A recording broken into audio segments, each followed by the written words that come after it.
Switzerland, Norway and Iceland, rich in history and prosperity, have made an interesting choice. Unlike many of their European neighbours, they've opted not to join the European Union, EU. When people mention the EU, they usually think about all of Europe together. But here's the thing, the EU consists of only 27 member countries. Even though Switzerland, Norway and Iceland share a deep history with Europe, they've made the decision not to be a part of this specific club. So in this video, we'll explore the reasons behind this move. We'll discuss both the positives and negatives of being in the EU and try to understand what the future might hold for these countries and their relationship with the EU. Stay tuned till the end. Please subscribe to the channel to stay in the loop. Let's navigate the geographical coordinates of these three nations. First in line, we have Norway, perched at the pinnacle of the Scandinavian peninsula, boasting access to the North Sea, the Arctic Circle, and the mouth of the Baltic Sea. Norway's neighbours include two EU members, Finland and Sweden. Moving on, Iceland, the most secluded among European nations, often gets overlooked in continental sketches. Its closest EU neighbour, Ireland, sits over 1,400 kilometres away. Lastly, Switzerland, frequently brushed aside for not being part of the EU, resides in the heart of the continent, encircled by central EU states like France, Germany, Italy and Austria. Norway's journey includes two attempts to join the EU. Back in 1962, it aspired to become part of what was then labelled the European Economic Community, EEC. However, France, under the leadership of President Charles de Gaulle, vetoed the UK's entry into the EEC in 1963 and 1967. This indirectly affected Norway's bid, as its application hinged on UK membership, along with Denmark and Ireland. Consequently, Norway suspended its application on both occasions. Negotiations concluded in 1972, paving the way for a referendum where Norwegians cast their votes against joining. Another pivotal moment unfolded in 1994 when another referendum saw a close vote against EU membership. Since then, Norway hasn't actively pursued full membership. The tapestry of factors contributing to Norway's hesitation includes a significant concern centered around fisheries.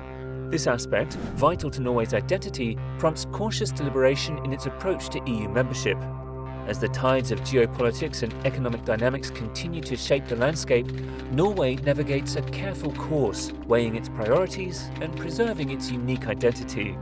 Norway prioritizes controlling its fisheries, a vital aspect of its economy. Joining the EU would mean adhering to the EU's Common Fisheries Policy, CFP, allowing other EU countries to fish in Norwegian waters with strict rules. Additionally, Norway would need to follow the EU's Total Allowable Catches system, designed to sustainably manage fish stocks, which may not align with Norway's preferred practices. Beyond fishing, Norway has economic concerns. Its abundant natural resources, particularly oil and gas, are essential to its economy. Some Norwegians worry that EU membership could impact the country's control over these resources. Another factor is national sovereignty. Many Norwegians are cautious about relinquishing parts of their sovereignty to Brussels and the broader EU administrative structure. And what about Iceland? After the financial crisis in 2009, Iceland thought about joining the EU for economic stability. But in 2013, a change in government shifted Iceland's stance on EU accession, and the application process was halted. Like Norway, Iceland is cautious due to its concerns about its vital fishing industry and the EU's Common Fisheries Policy. Aside from fishing, worries about safeguarding national sovereignty, potential impacts on the small but important agricultural sector, and the benefits of controlling their currency also shape the discussion. Although Icelanders haven't voted in a specific EU membership referendum, public opinion has evolved, influenced by events like Russia's invasion of Ukraine. Now, let's discuss Switzerland. Historically, the Swiss people haven't been keen on joining the EU. In the early 1990s, the government attempted to join the European Economic Area, EEA, viewed as a step toward EU membership. However, after Swiss voters rejected this in a 1992 referendum, the effort ceased. A 2018 survey revealed that only 3% even considered the possibility of joining the EU. Switzerland's reluctance stems from a preference for independence and a unique identity. The Swiss appreciate their strong economy, which operates well outside the EU's framework. They value their neutrality and want to maintain control over their policies, even if it means staying out of the EU. This sentiment is deeply rooted in Swiss history and culture, making EU membership an unpopular prospect among the Swiss people. This hesitation doesn't just stem from their commitment to staying neutral, it's also rooted in Switzerland's unique political and economic situation. Switzerland's direct democracy system, where major decisions often face public referendums, makes surrendering decision-making power to Brussels a formidable challenge. Over time, Switzerland has forged numerous bilateral agreements with the EU, securing many benefits of the single market without what they perceive as the drawbacks of full membership. For many in Switzerland, these agreements embody the best of both worlds, fostering economic collaboration while safeguarding Swiss independence. Take their financial independence, for example, a crucial aspect given Switzerland's status as a global banking and financial hub. Concerns about EU rules impacting this sector are significant. Unlike some Nordic neighbours, the Swiss aren't fretting about safeguarding the fishing industry. After all, fish are pretty secure in the Alps. But what's the situation now? What kind of agreements do these countries have with the EU today? While none of the three countries are technically EU members, they maintain close connections in various ways. All three participate in the Schengen area, facilitating passport-free travel across borders. However, this doesn't automatically grant the right to work. Additional permissions may be required.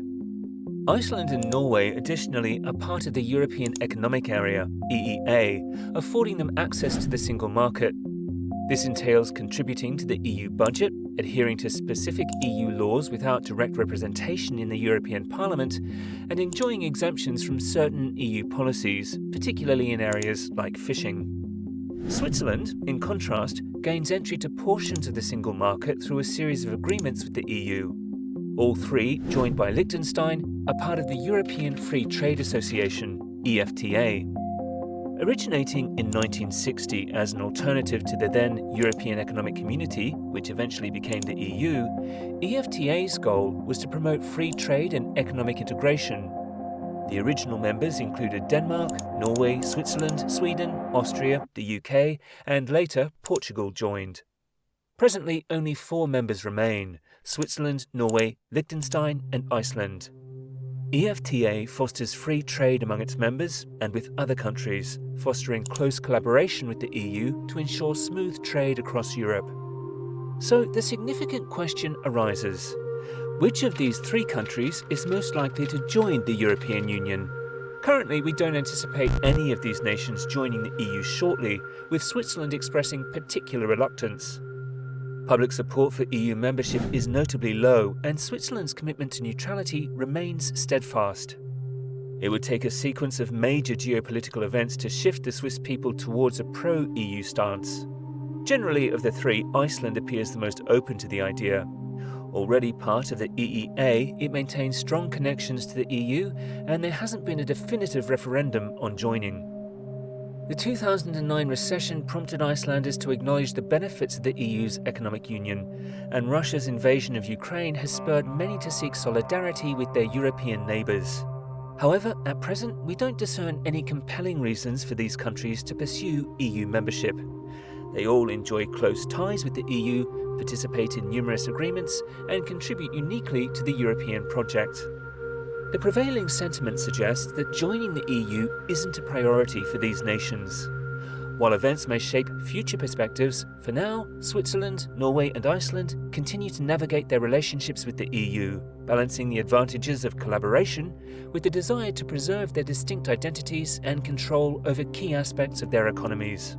That's it for today, and now we invite you to share your thoughts in the comments. Do subscribe to the channel if you like our content. We will catch you in the next one.